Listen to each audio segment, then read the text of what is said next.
The one thing I'll say about watershed management work is there is no endpoint to it.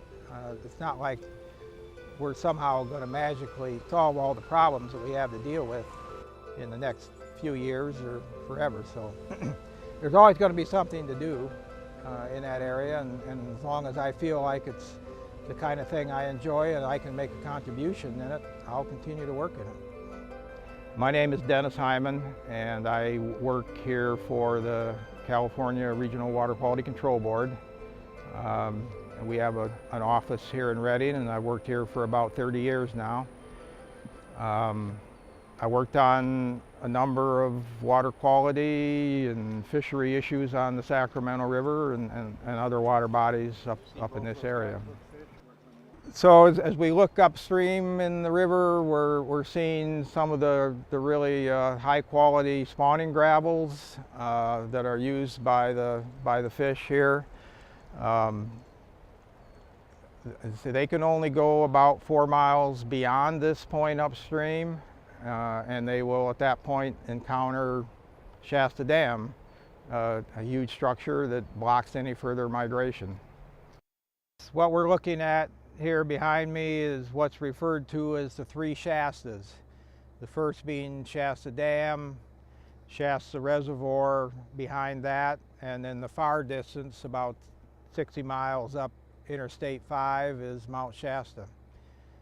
And much of the water we see in the reservoir and flowing down this part of the Sacramento River comes off of snow melt coming off the Mount Shasta area.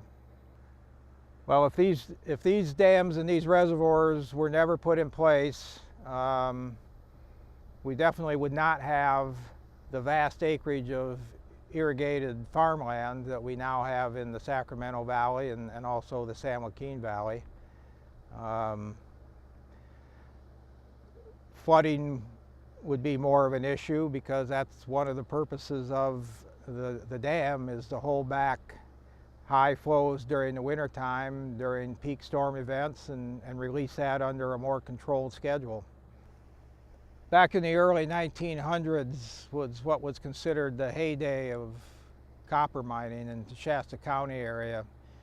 And this particular watershed area that we're in now was kind of the focus of that. There are probably 6, 7 major old abandoned copper mines along the shoreline of Shasta Lake and just downstream of here. We're here at the entry gate to Iron Mountain Mine.